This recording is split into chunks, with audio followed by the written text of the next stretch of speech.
Retour sur le talk du mondial des conseillers du commerce extérieur de la France réunis à Deauville pour un événement de grande ampleur puisqu'il réunit 4000 chefs d'entreprise, dont vous, Alain Taïeb, vous êtes le PDG du groupe Mobilitas AGS.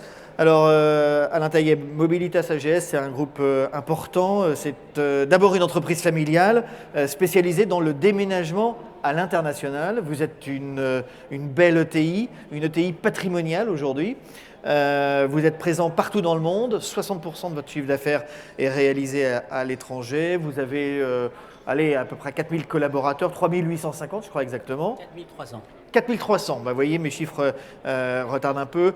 Votre chiffre d'affaires 2015 ou 2016 si vous pouvez le donner. Il est de 320 millions. 320 millions.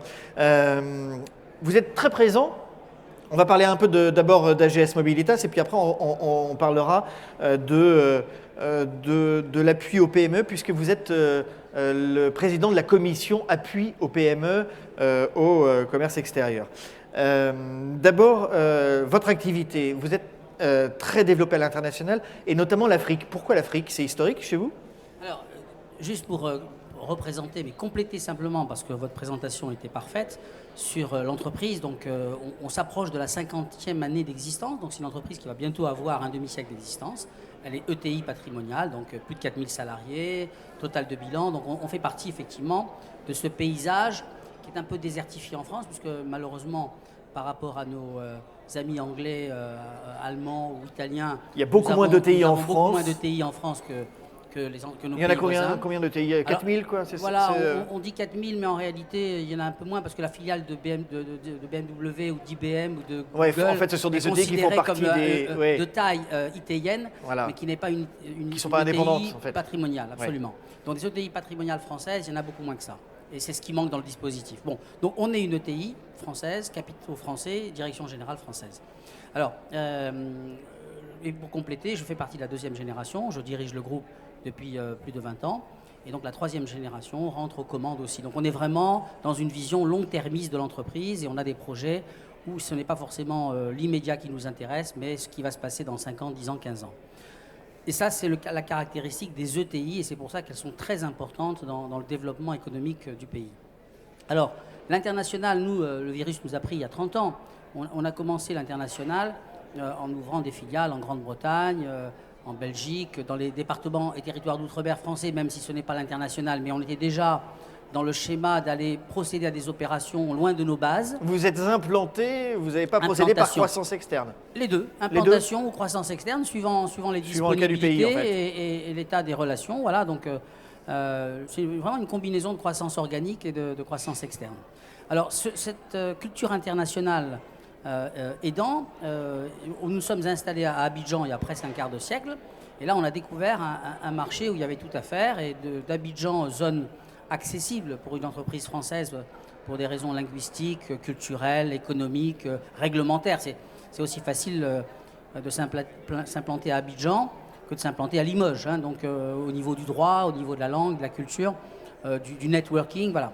Et donc, très rapidement, on a rayonné dans la région, le Bénin, le Togo, le Sénégal, et on s'est aperçu qu'il y avait vraiment un besoin et une demande. Donc quand on dit Afrique, continent d'avenir, c'est une réalité. C'est une réalité, c'est également un des éléments fondamentaux de notre groupe, c'est-à-dire qu'on a compris cela depuis très longtemps et non pas depuis peu, et on a mis en place un projet qui s'appelle Africa 54, qui a été fêté la semaine dernière d'ailleurs avec 800 invités au musée du Quai Branly, où on a fêté l'événement suivant. Nous sommes la première entreprise française, mais la première entreprise au monde même, à être maintenant présent physiquement et en opérant avec nos propres staffs dans les 54 pays du continent.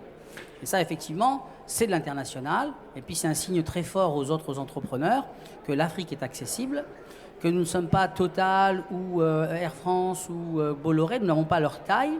Et malgré cela, nous avons réussi à faire quelque chose d'assez exceptionnel, qui est un signal et un message envoyé à beaucoup d'entrepreneurs français qui opèrent déjà en Afrique et qui ont besoin peut-être maintenant d'aller un peu plus loin. Alors justement, l'international, vous le vivez depuis 30 ans, c'est une réalité dans votre groupe, Mobilitas AGS. Ça l'est peut-être moins dans les PME. Vous présidez la commission appui aux PME. Expliquez-nous pourquoi ces fichues PME françaises ont-elles tant de mal à aller s'implanter à l'étranger?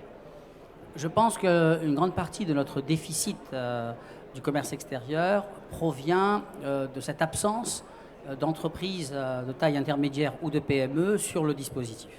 Les chiffres parlent d'eux-mêmes.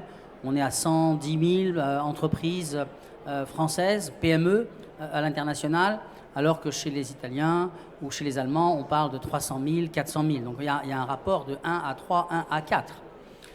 Les grands groupes ont déjà fait le plein. Je veux dire, les grands groupes sont déjà sur les chemins de l'international depuis longtemps. Ils sont même presque plus à l'international que sur le territoire français. Donc je dirais que ces grands groupes ne sont pas en mesure d'apporter la différence qui est nécessaire à l'inversion de notre courbe négative du commerce extérieur. Et c'est donc ce réservoir de PME et de TI qui va faire la différence. Et nous ne sommes pas assez présents. Alors pourquoi? Pourquoi est-ce que les entreprises françaises, PME et TI, sont moins nombreuses sur les chantiers de l'international que leurs amies italiennes ou allemandes? Effectivement, les raisons sont très nombreuses. Alors, la culture, la langue, c'est vrai que dès qu'on est international, il faut arrêter de raisonner français. Et la langue du commerce international, c'est l'anglais. Donc déjà, il y a un effort culturel à faire. L'italien ne parle pas plus anglais que le français.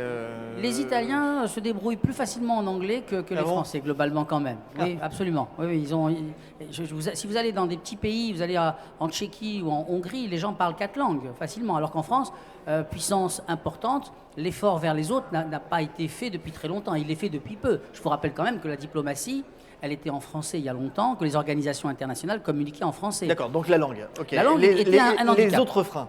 Deuxièmement, tout le monde le dit, on sait très bien qu'on a une bureaucratie et un fonctionnement de l'économie en France. Si on sort de l'international, vous écoutez le MEDEF qui dit effectivement que les entreprises françaises sont trop chargées, trop soumises à de la bureaucratie, trop soumises à des contrôles.